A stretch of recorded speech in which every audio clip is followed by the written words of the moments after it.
Seorang bapak calon baptis ditanya di dalam sesi ujian baptis, "Mengapa Bapak ingin dibaptis?" Tentu yang menguji berharap dia memberikan jawaban sesuai dengan ajaran. "Karena saya percaya bahwa Yesus Kristus adalah juru selamat dunia." Tetapi calon baptis itu menjawabnya demikian, "Karena saya senang melihat orang-orang Katolik pulang dari gereja." Tidak ada di dalam katekismus apapun. Ketika ditanya lebih lanjut, apa yang membuat Bapak senang? Kelihatannya rukun-rukun. Kelihatannya, apalagi kalau rukun sungguh-sungguh. Dan Bapak itu dinyatakan lulus, karena ia mempunyai pengalaman yang sungguh mendalam, mengenai kekuatan Yesus Kristus yang mempersatukan. Dalam nama Bapa dan Putera dan Roh Kudus. Amin.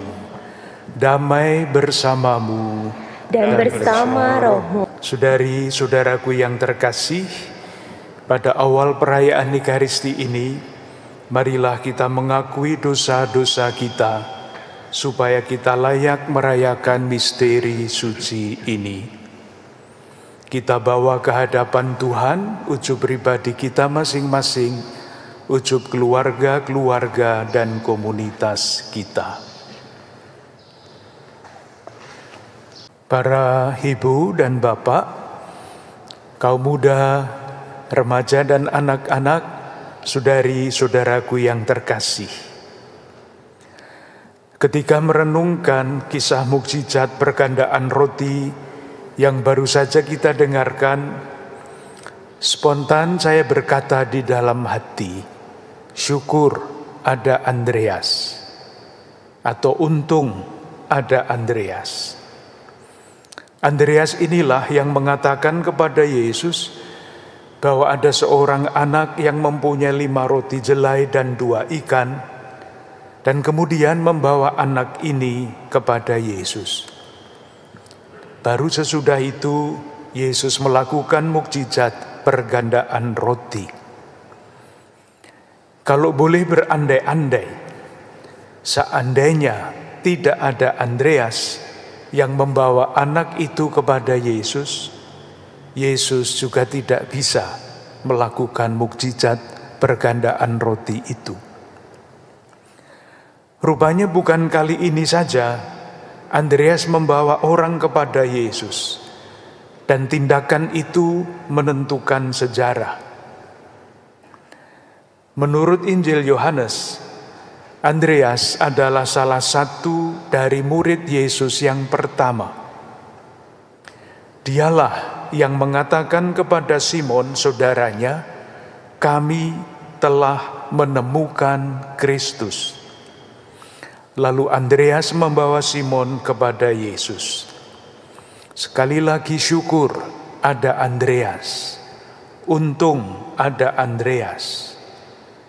Seandainya tidak ada Andreas yang membawa Simon kepada Yesus, mungkin kita tidak akan pernah mengenal Simon Petrus. Dan kalau demikian, tentu saja sejarah gereja tidak akan seperti sekarang ini. Hal yang sama, membawa orang kepada Yesus, dilakukan oleh Andreas kepada beberapa orang Yunani yang ingin bertemu dengan Yesus. Sekali lagi, syukur ada Andreas. Seandainya tidak ada Andreas, orang-orang Yunani itu juga tidak akan pernah sampai kepada Yesus. Saudari-saudaraku yang terkasih, kita boleh bertanya, mengapa Andreas dapat memainkan peranan yang tampaknya sederhana tetapi begitu menentukan? Saya kira jawabannya ada dalam kisah panggilan. Panggilan Andreas bermuara pada kata-kata yang ia ucapkan kepada Simon Petrus. Kami telah menemukan Kristus. Artinya kami telah menemukan Kristus, Sang Jalan, Kebenaran, dan Hidup. Karena ia telah menemukan Yesus, Sang Jalan, Kebenaran, dan Hidup, ia pun terus terdorong di dalam hatinya untuk membawa orang lain kepada Yesus, termasuk membawa anak yang mempunyai 5 roti jelai dan 2 ikan, sehingga terjadilah mukjizat pergandaan roti. Saudari-saudaraku yang terkasih, saya yakin saya tidak salah kalau saya mengatakan bahwa kita pun dipanggil untuk menjadi Andreas kecil pada zaman kita ini, memberikan kesaksian bahwa Yesus adalah jalan, kebenaran, dan hidup, sehingga orang yang melihat kesaksian kita dari dalam terdorong ingin untuk datang kepada Yesus. Pertanyaannya adalah, caranya bagaimana? Rasul Paulus menjawab dengan nasihatnya, yaitu dengan membangun hidup yang berpadanan dengan panggilan kita. Rendah hati, lemah lembut, sabar, mengamalkan kasih dengan saling membantu dan membangun kesatuan.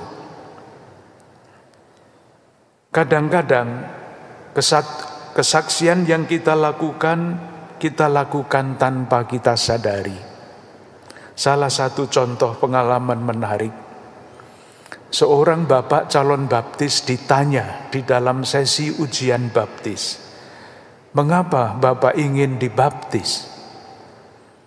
Tentu yang menguji berharap dia memberikan jawaban sesuai dengan ajaran. Karena saya percaya bahwa Yesus Kristus adalah Juru Selamat dunia. Tetapi calon baptis itu menjawabnya demikian, "Karena saya senang melihat orang-orang Katolik pulang dari gereja." Tidak ada di dalam katekismus apapun. Ketika ditanya lebih lanjut, apa yang membuat Bapak senang? Kelihatannya rukun-rukun. Kelihatannya, apalagi kalau rukun sungguh-sungguh. Dan Bapak itu dinyatakan lulus, karena ia mempunyai pengalaman yang sungguh mendalam mengenai kekuatan Yesus Kristus yang mempersatukan.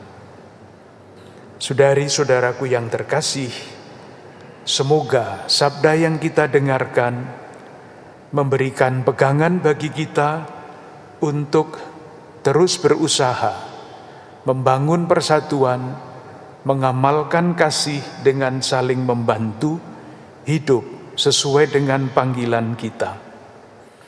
Semoga Ekaristi yang kita sambut juga kita sambut dengan secara rohani, menjadi kekuatan bagi kita untuk mewujudkannya. Marilah kita saling mendoakan agar kita, siapapun kita, menjadi Andreas kecil pada zaman kita yang tidak mudah ini, menjadi berkat bagi orang lain, dan mengajak sebanyak mungkin orang menjadi berkat bagi sesama dengan mengamalkan kasih dan saling membantu. Dengan harapan itu, marilah kita lanjutkan ibadah kita. Tuhan bersamamu dan bersama rohmu. Semoga kita sekalian, keluarga-keluarga dan komunitas kita, saudari-saudara yang kita doakan secara khusus di dalam perayaan Ekaristi ini, dilimpahi berkat, perlindungan dan damai sejahtera oleh Allah yang Maha Kuasa, Bapa dan Putera dan Roh Kudus. Amin. Dengan demikian ibadah kita sudah selesai. Kita diutus untuk mewartakan kebaikan Tuhan. Syukur kepada Allah. Salam sehat berlimpah berkat Untuk para ibu dan bapak beserta seluruh keluarga, selamat hari Minggu.